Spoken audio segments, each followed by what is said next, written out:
Ada satu ketika orang ini suruh baca maulid tarawih, dikasih rawi itu saya sama yang punya rumah. Kebetulan ada ustadz sebelah saya, diambil itu. Saya nggak boleh baca, ya nggak apa-apa, ya nggak. Dia yang baca ayatnya, saya nggak boleh. Padahal tuan rumah ini pengalamannya. Ada lagi, ketika saya pengen bikin musola, diludahin saya. Ini kan proses. Tapi saya senyum aja. Akhirnya di akhir-akhir itu sekarang ikut ngaji sama kita. Coba kalau kita ngikut geblok, jadi geblok kan? Ya, jadi begitu. Kalau ada orang marah, kita tambah senyum. Itu. Kalau ente lagi berantem sama bini ente nih, bini ente lagi ngomel, ente senyum dengerin.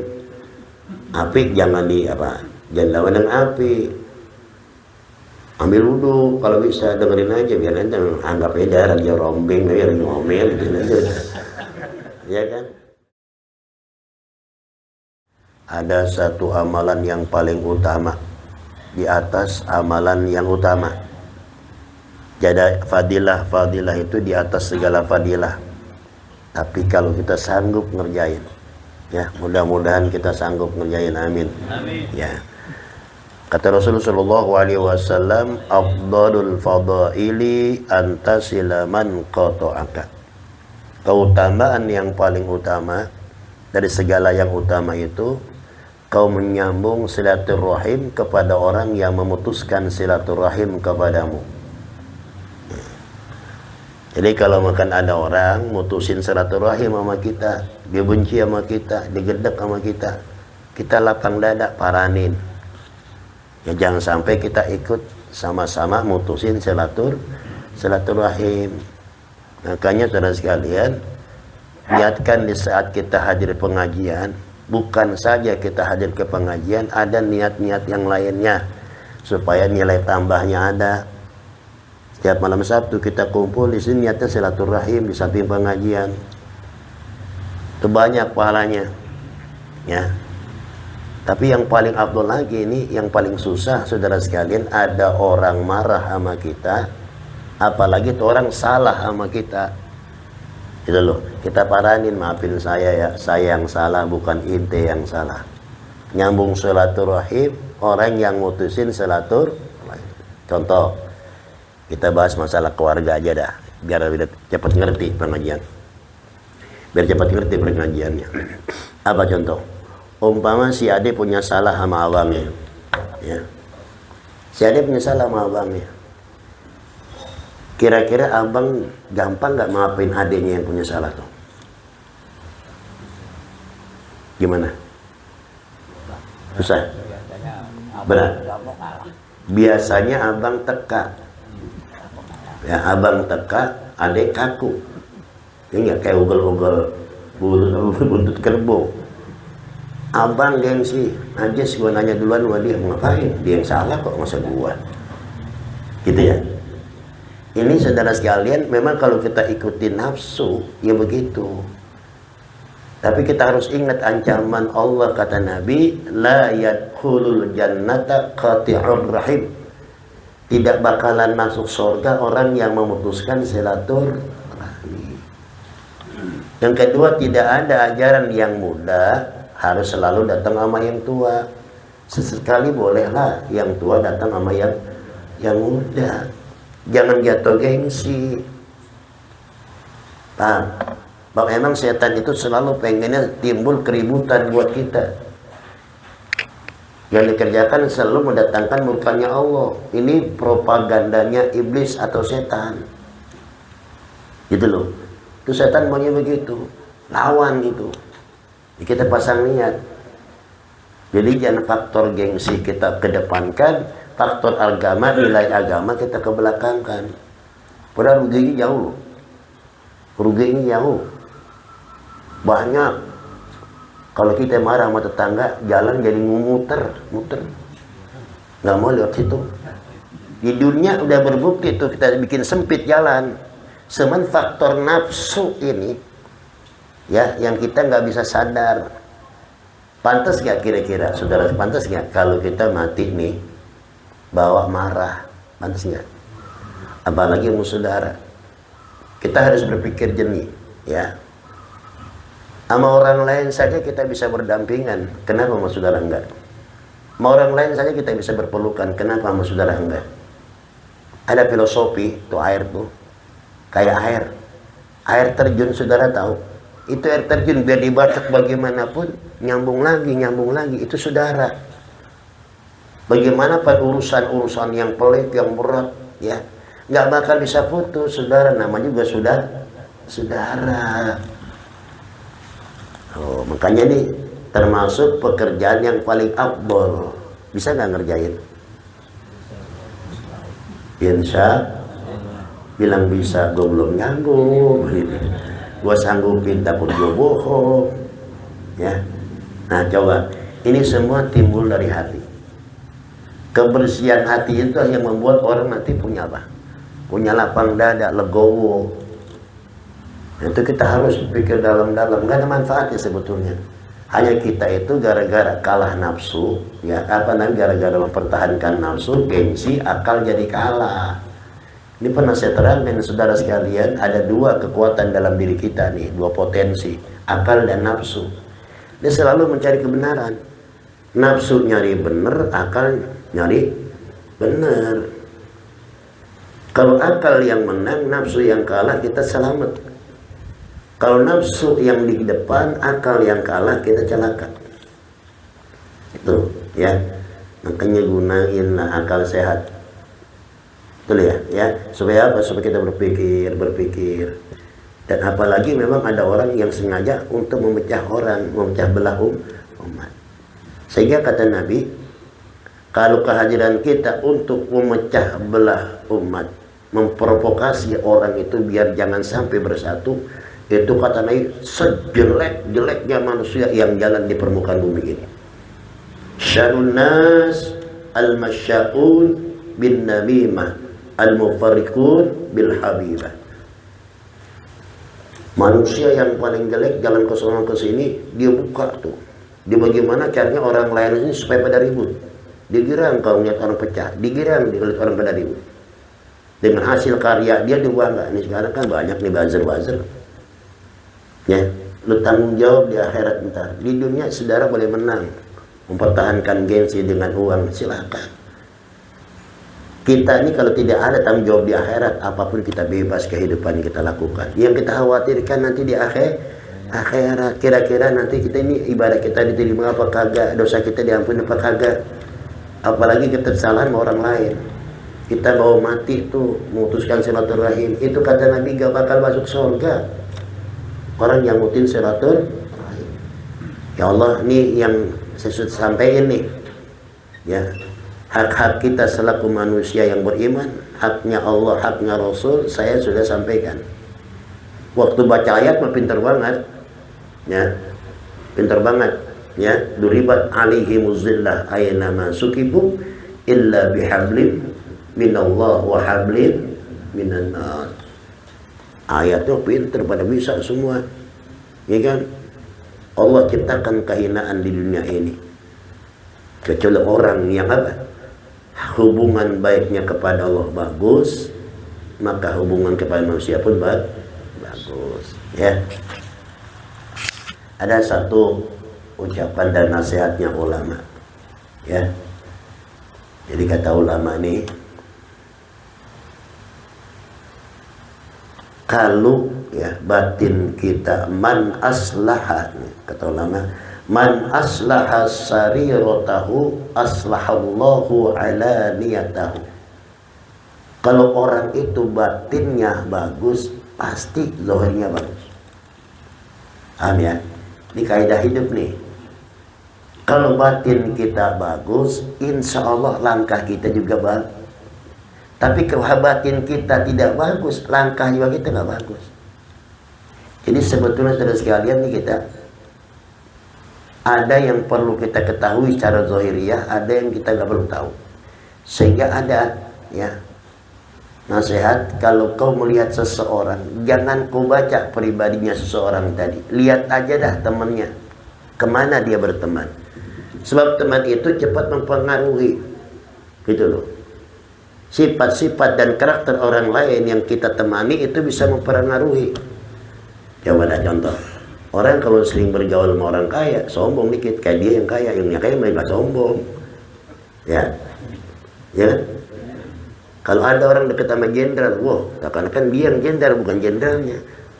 Seakan-akan begitu, maaf ya. Ini karakter manusia itu. Ya. Kalau orang sering kumpul sama kambing, lihatin lah. Jembek mulu kayak kamu dulu. Walhasil itu kata ulama, seseorang jangan kau tanyakan perbuatannya, kau lihat siapa temannya. Kalau temannya sama orang baik, walaupun dia belum orang baik, insya Allah nanti kapan-kapan akan kebawa kebaikannya. Oh itu hasil, ini kaidah nih. Tapi kalau orang selalu teman sama orang yang tidak baik, walaupun dia orang baik akan keseret. Minimal penilaian orang tidak baik. Sayang tuh orang bagus-bagus temennya, pada begitu semua, pada lagi demen semua temennya. Kan kita sering dengar tuh, ini orang ini tergantung temannya, berteman dengan tukang minyak wangi, jadi wangi itu aja udah. Walaupun kita nggak pernah beli minyak wangi, nyium wanginya minimal. Makanya saudara jangan jauh-jauh sama ulama. Sejelek-jeleknya dekat kiai, dekat ulama, paling apes nenteng berkat. Tapi jangan salah, Bu. Walaupun nenteng berkat, itu kadang-kadang saudara sekalian rezeki bisa ketukar. Ya, amplop bukan rezeki, amplop. Rezeki nggak bisa ketukar, amplop bisa ketukar. Kadang-kadang yang ngiring ini banyak kan dapatnya dari ustadznya. Nggak percaya nih. Kejadian saudara. Ya, yang ikut ustadz, nyupurin ustadz, ya amplopnya 5 juta, seustadznya cuma 500.000. Kejadian bukan bohong. Apes gitu dong. Ya, makanya kadang-kadang saya lihat hati-hati juga lihat ya. Hati-hati. Nah itu ini satu contoh aja yang paling gampang. Jadi sejelek-jeleknya orang berkumpul dengan kiai, paling apesnya nenteng berkat. Tapi minimal saudara dihargain. Dihargain temennya ustadz no, temennya kiai no, temennya Habib no, soal itu. Gitu saudara. Paham ya? Nah. Jadi kalau makan batin kita bagus jadi bagus. Dan kata ulama juga mengatakan, man aslaha bainahu wa bainallah, aslahallahu bainahu wa bainan nas. Kalau hubungan dia kepada Allah bagus, ibadahnya sempurna, ntar kepada manusia jadi bagus. Hablum minannasnya bagus. Nah sekarang kita punya cita-cita, gampangnya begini aja. Usahakanlah di saat kita berdamping dengan orang lain merasa nyaman dekat kita pun nyaman dekat dia. Tuh. Dan cobainnya. Ya.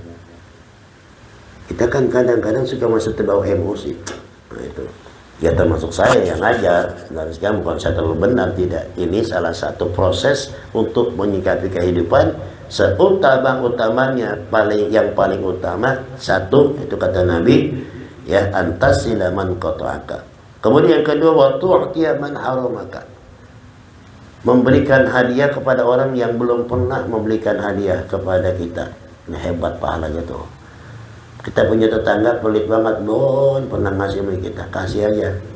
Ya, contohin sambil ngedidik. Mudah-mudahan dia bisa berubah karakternya.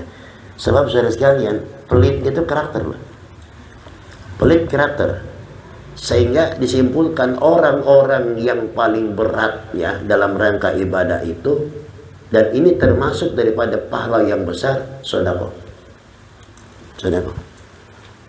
Sedekah paling berat. Nggak percaya? Besok praktekin belum percaya. Nanti ke masjid tuh, kau udah apa namanya kantong duit segepok, yang gede di depan, yang paling kecil di tengah, 5.000 di tengah, yang ratusan tuh sejuta di depan, ratusan semua. Yang di depan, yang di tengah 50.000, terus 5.000. Kotak amal lewat kira-kira gimana? Ayo. Kenapa pakai sulit nyari yang 5.000? Kalau belum ketemu kan, wah agak jadi dah, bisa begitu. Ya, coba, kenapa nggak ambil aja gitu? Dan itu kalau nggak dilatih nggak bisa, saudara. Nggak bisa, demi Allah nggak bisa. Maka coba kita tingkatin. Kalau sudah terbiasa enak nih 2.000, naikin 5.000, ya, naikin lagi ntar 10.000. Biar terbiasa. Nanti kita nyambut duit kita itu untuk sodako, ya, itu seakan-akan gak ada beban buat kita. Kalau masih ada perhitungan, tapi ini belajar proses. Ya, bukan saya pengen ditaikin amplop saya, bukan. Biar perasaan aja gitu aja. Itu belajar proses. Nah, bisa. Usahakan. Dan suksesnya orang itu dalam meraih kehidupan dari tadi itu. Ada yang pasaran, kata gurunya, lu sedekah tuh setiap hari Jumat sama anak yatim, nggak usah banyak-banyak dah, latih dah. 2.000, 5.000 paling gede. Dia terusin. Bisa aja. Kedua, usahakan kalau kan ada orang minta, kalau kita nggak ngasih, jangan keluarin kata-kata yang tidak baik. Diam aja, udah, maafin ya, nggak ngasih, udah gitu aja. Saya kalau muter tuh mobil, itu risih perasaan saya kalau nggak ngasih. Ya macam muter doang, saya kata 100.000, 2.000 nggak ada. Kalau masih rokok saya kasih. Supaya apa? Mungkin dia orang butuh buat keluarganya. Lapangan kerja sempit. Ya, pendidikan tidak mendukung, mungkin dengan asbab itu dia bisa berikan nafkah. Banyak tuh manfaat rezeki kita buat orang lain. Paham ya? Nah, dulu saya jalan ke Surabaya, ya ini cerita aja. Saya bawa mobil, sebelah saya tuh ponakan saya. Kan mulai Cirebon tuh kan banyak tuh orang bangun masjid, lebarin 2.000, 2.000. Akhirnya dia ngomong, udah Bang Haji jangan biasain, udah ngapa timbang 2.000, udah sampai Solo, saya capek, belum ada tol lagi nih, gantiin mobil, lu mobil, ganti, saat dibawa, nabrak lampu merah, dikejar polisi, tilang, Solo, damai 50.000, dulu segede 50.000. Bawa lagi, mendingan gua kan, gua 6.000, 2.000, lu 50.000. Ya mendingan mana? Nah, itu kadang-kadang saudara begitu, ya. Saya nggak tahu. Saya nggak jelaskan, ada kata Imam Syekh Hasan Basri, ya, selalu saya ingatkan, dirimu akan digerogoti oleh hartamu bila kau tidak jalankan jalan Tuhanmu. Wah, ada orang pelit banget, dapat musibah, atau sakit, jatuh, sakit besar, lumpuh, berobat ke dokter, kata dokter, Pak tolong Pak dipotong, diamputasi, kalau nggak bisa menjalan penyakit ya Pak, mau nggak mau, bayar nggak? Tuh, harta kita makan diri kita. Ya, hati-hati, ya. Sebab itu memang kalau kita ngomong kan kita ngomong, setiap itu kita ngomong, ini amanat Allah, gitu kan? Selalu kita amanat Allah. Dia diminta sama Allah gak boleh. Itu apa namanya? Pelit. Ini kata Nabi ini, al-bakhil aduullah walau kana abidan. Orang yang pelit musuhnya Allah walaupun tukang ibadah. Ibadah depan Ka'bah sampai rengat jidatnya. Saking banyaknya sujud, tapi sama tetangga nggak pernah peduli. Sama orang fakir miskin gak pernah dia nyantuni. Allah benci kepada orang tadi. Sehingga Nabi Musa pernah bertemu, Nabi Musa pernah bertanya kepada Allah, ya Allah, amal apa yang kau senangi dari aku ya Allah? Ya, apakah sholat saya? Apakah puasa saya? Apa kata Allah? Semua bagus ya Musa. Puasamu bagus, sholatmu bagus, ibadahmu bagus, tapi tidak menghibur aku, kata Allah. Tidak membuat aku gembira. Apa ya Allah yang bikin kau gembira? Di saat orang yang membutuhkan kau kasih dengan sebagian hartamu, itulah yang membuat aku tersenyum melihat engkau. Dan itu akan memendung murkaku, kata Allah.